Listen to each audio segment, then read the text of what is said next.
Shalom, Amang Inang dan saudara-saudari terkasih. Senang rasanya kita boleh berjumpa kembali dalam renungan harian HKBP Resort Surabaya Selatan. Kami Pendeta Daniel Lumban Gaol berdoa kiranya Amang, Inang dan saudara-saudari sekalian boleh di dalam keadaan baik dan sehat selalu. Untuk itu, sebelum kita mendengarkan firman Tuhan, kami mengundang Amang Inang dan saudara-saudari untuk terlebih dahulu berdoa agar kita boleh dimampukan semakin memahami dalam membaca firman Tuhan. Untuk itu mari kita bersatu dalam doa.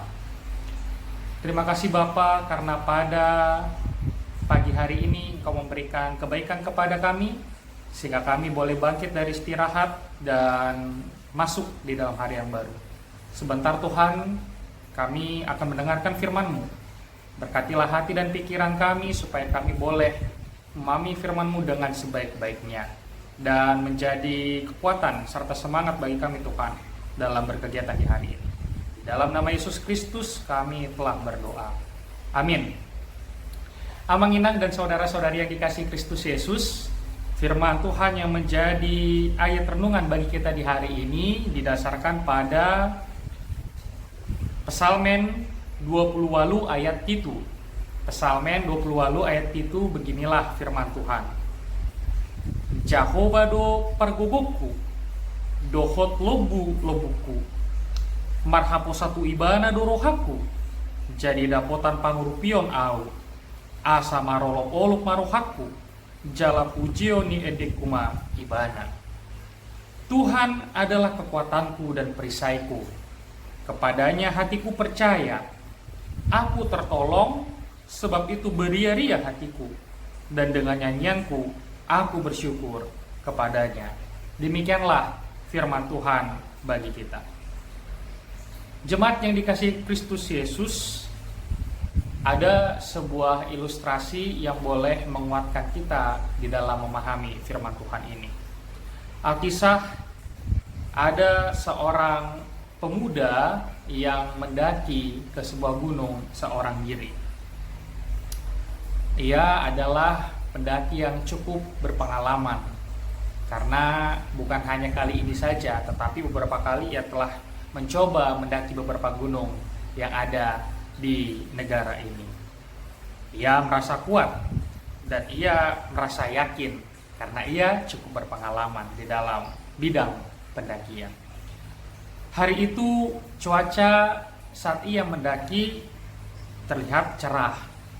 Namun namanya juga alam, siapa yang tahu, tiba-tiba kabut turun dengan cepat menutupi pandangan hanya dalam hitungan menit saja.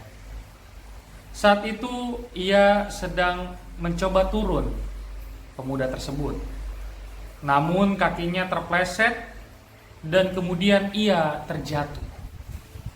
Dengan refleks ia berhasil memegang akar pohon yang ada di tepi jurang. Tubuhnya menggantung, kakinya terayun-ayun di udara, dan ia tidak melihat apa-apa karena memang seperti yang tadi kami sampaikan sebelumnya, cuaca kabut yang begitu tebal sehingga mengakibatkan jarak pandang yang tidak begitu baik. Ia berteriak minta tolong, tetapi tidak ada jawaban bagi dirinya. Tangannya mulai lelah, nafasnya tersengal-sengal. Lalu ia mengangkat wajah dan berteriak, Tuhan, kalau Engkau ada, tolong aku.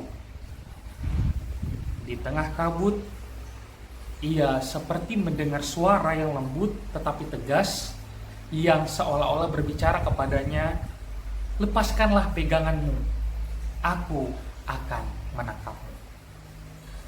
Tetapi karena kabut yang begitu tebal, karena ia begitu khawatir, karena pemuda ini takut akan kecelakaan, takut akan hidupnya, ia tidak kunjung juga melepaskan pegangan itu. Malah justru ia menjadi terdiam, dan ia malah berpikir, lepas, bagaimana kalau seandainya saya malah terjatuh? Bagaimana kalau seandainya suara yang saya dengar itu justru hanya halusinasi saya? Tapi kekhawatiran, ketakutan justru malah semakin menguasai dirinya. Ia tetap menggenggam akar itu sekuat-kuatnya, padahal tenaganya sebenarnya sudah makin habis. Tetapi suara itu masih saja berbisik dan kedengaran bagi dia. Lepaskanlah peganganmu, aku akan menangkapmu. Namun pemuda itu tidak memutuskan untuk melepaskan pegangan itu. Hingga beberapa jam kemudian tim penyelamat datang menemukan pemuda itu yang berada di dalam situasi menggantung kedinginan yang hanya 1 meter dari atas tanah. Ia menggantung kedinginan yang padahal dia hanya 1 meter di atas tanah.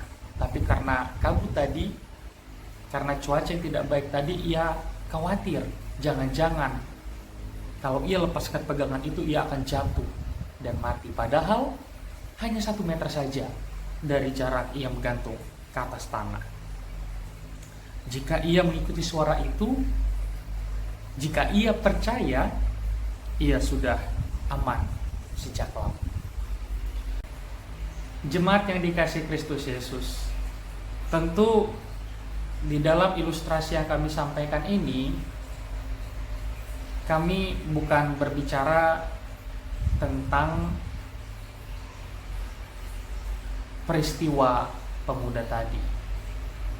Ilustrasi ini adalah hendak memperlihatkan kepada kita bahwa sesungguhnya sebagai manusia kita sering sekali sadar atau tidak sadar menggenggam akar-akar tadi, sama seperti pemuda tadi itu. Karena kekhawatiran yang ada di dalam kehidupan kita, maka kita begitu erat menggenggam akar-akar tadi. Yaitu akar-akar itu adalah rencana kita sendiri, kekuatan kita sendiri, logika kita sendiri, hingga pada orang-orang yang kita andalkan yang ada di sekeliling kita. Sampai-sampai kita menjadi melupakan Tuhan di tengah-tengah kehidupan kita. Inilah problem manusia-manusia modern pada hari-hari ini. Bagaimana kita justru lebih sering, lebih suka mengandalkan apa yang ada pada kita daripada apa yang ada pada Tuhan. Psalmen 28 ayat 7 ini, Mazmur 28 ayat 7 ini justru mengatakan sebaliknya. Daud memperlihatkan kepada kita bahwa sesungguhnya Tuhan itulah yang seharusnya kekuatan bagi setiap orang percaya. Tuhan itulah justru yang menjadi perlindungan. Dan ini dia analogikan, dia simbolkan sebagai perisai. Boleh kita pahami ya, fungsi perisai, Amang Inang dan saudara-saudari, tentu sebagai alat perlindungan. Tuhan itulah perisai bagi kita. Sehingga menurut Raja Daud, tidak ada sesungguhnya yang ada di tengah-tengah dunia ini yang boleh menjadi kekuatan, yang menjadi boleh perlindungan bagi kita selain daripada Tuhan itu sendiri. Bukan malah harta, bukan malah jabatan, bukan malah kekuasaan. Tetapi bagi Daud, Tuhan itulah kekuatan dan perisai bagi orang-orang percaya.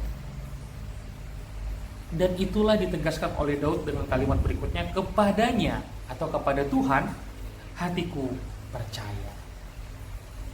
Daud bukan omong kosong belaka. Kita boleh melihat bagaimana di dalam sejarah kehidupannya sesungguhnya begitu banyak pertolongan Tuhan yang boleh ia rasakan. Saat ia terancam dari mara bahaya oleh Raja Saul, bagaimana saat ia berhadapan dengan Goliat, bagaimana saat ia menghadapi kesusahan.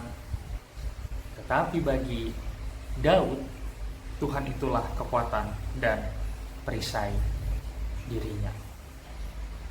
Sebab itu Daud menyaksikan atau Daud mengungkapkan bahwa Karena Tuhan begitu baik di tengah-tengah kehidupannya, karena Tuhan begitu setia, begitu mengasihi ia di tengah-tengah kehidupannya, ia menjadi beria-ria. Aku tertolong sebab itu beria-ria hatiku, dan dengan nyanyianku aku bersyukur kepadanya. Amang Inang dan saudara-saudari terkasih, mari kita renungi kehidupan kita sampai pada hari ini. Sudah sejauh mana Tuhan menjadi pertolongan dan perlindungan di tengah-tengah kehidupan kita. Apalagi jika kita berbicara tentang kekhawatiran di tengah-tengah kehidupan kita. Banyak orang yang justru karena ia khawatir, ia bukan datang kepada Tuhan.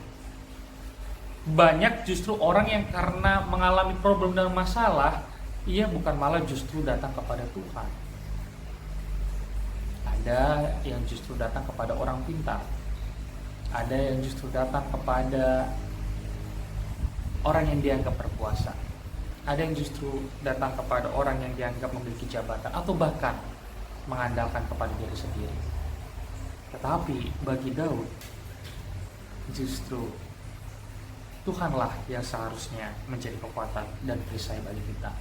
Dan itu sebabnya, karena ia, maka kita perlu beria-ria. Karena ia, maka kita perlu menyanyikan nyanyian syukur. Untuk menutup renungan ini, Amang Inang dan saudara-saudariku, kami hendak mengutip firman Tuhan, Matius 6 ayat 31. Sebab itu, janganlah kamu khawatir dan berkata, apakah yang akan kami makan? Apakah yang akan kami minum? Apakah yang akan kami pakai? Ayat 32, semua itu dicari bangsa-bangsa yang tidak mengenal Allah. Akan tetapi, Bapamu yang di sorga tahu bahwa kamu memerlukan semuanya itu. Marilah kita memulai hari ini dengan menyerahkan kehidupan kita kepada Tuhan. Kita mengandalkan Ia sebagai kekuatan bagi kita, dan kita mengandalkan Ia sebagai pertolongan, yaitu perisai yang melindungi kita menjalani hari ini. Kiranya Tuhan Yesus Kristus menguatkan kita melakukan firman-Nya. Amin. Kita berdoa. Terima kasih Bapa, karena pada hari ini kami telah disapa oleh firman-Mu. Kau mengajak kami untuk memiliki harapan, memiliki iman dan percaya bahwa Engkau Tuhan adalah sumber kekuatan dan perlindungan bagi kami. Kau Tuhan adalah perisai bagi kami. Untuk itu Tuhan, janganlah biarkan kami khawatir menjalani hari ini. Apapun yang akan kami hadapi Tuhan di hari ini, tolonglah kami supaya kami tetap beriman dan percaya bahwa Engkau Tuhan menyertai dan memelihara kehidupan kami di hari ini. Berkatilah seluruh jemaat-Mu, mulai dari anak-anak, sekolah minggu, remaja Naposo, ama, ina, dan lansia, supaya kami Tuhan tetap memiliki iman, supaya kami tetap percaya Tuhan, dan berpengharapan menjalani kehidupan kami di hari ini. Dan kami secara khusus boleh menjadi berkat bagi orang-orang sekeliling kami. Terima kasih Bapa yang baik, di dalam nama Yesus Kristus kami berdoa. Amin. Bapa kami yang di surga, dikuduskanlah nama-Mu, datanglah kerajaan-Mu, jadilah kehendak-Mu di bumi seperti di sorga. Berilah kami pada hari ini makanan kami yang secukupnya, dan ampunilah kami akan kesalahan kami seperti kami juga mengampuni orang yang bersalah kepada kami. Dan jangan membawa kami ke dalam pencobaan, tetapi lepaskanlah kami daripada yang jahat. Karena Engkau yang punya kerajaan dan kuasa dan kemuliaan sampai selama-lamanya. Amin. Anugerah dari Tuhan kita Yesus Kristus, kasih setia dari Allah Bapa dan persekutuan dengan Roh Kudus, itulah yang memberkati kamu sekalian. Amin. Shalom.